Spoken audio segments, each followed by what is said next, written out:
సభ ప్రజలు అనే దేవుళ్ళు నేరుగా ఎన్నుకున్న దేవాలయం. ఇది మనకు దేవాలయం లాంటిది. స్పీకర్గా నా బాధ్యత ఈ దేవాలయానికి నేను పూజారిగా పనిచేస్తున్నాను మాత్రమే. అంతే కదండి. దేవుడు తిరస్కరించిన వరాన్ని పూజారి నుండి ఆశించడం ఎంత తప్పు కదండి.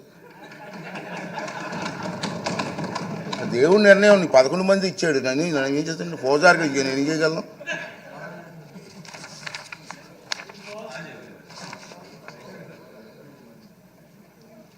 ఈ నియోజకవర్గాల్లో ప్రజలు ఈ సందర్భంగా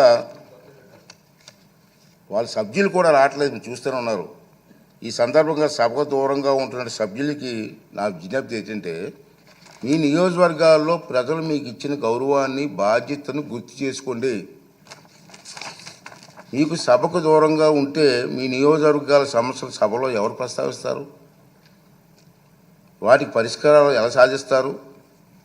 ఈ బాధ్యతను గుర్తించి మిమ్మల్ని నమ్ముకున్న మీ ప్రజల గొంతు వినిపించడానికి సభకు హాజరు కావాలని రాజ్యాంగం మీకు అప్పగించిన బాధ్యతను సమర్థవంతంగా నిర్వహించాలని విజ్ఞప్తి చేస్తున్నాను. నమస్కారం. ఈ రూలింగ్ తాలూకు ఇంగ్లీష్ కాపీని కూడా సభ రికార్డులో భాగంగా ఉంటుందని చెప్పి సందర్భంగా మనం చేస్తూ మీ అందరి దగ్గర సెలవు తీసుకున్నానండి. ఈ రూలింగ్ ఇవ్వాలనే ఉద్దేశంతో దీన్ని తెర వేయాలి. ఎక్కడో తెర వేయకపోతే పబ్లిక్ అందరికి తెలియాలా. అందుకే సామాన్యులకు అర్థమైన విధంగా చెప్పాలనే ఉద్దేశంతో నేను ఈ టైం తీసుకోవడం జరిగిందని చెప్పి మనం చేస్తూ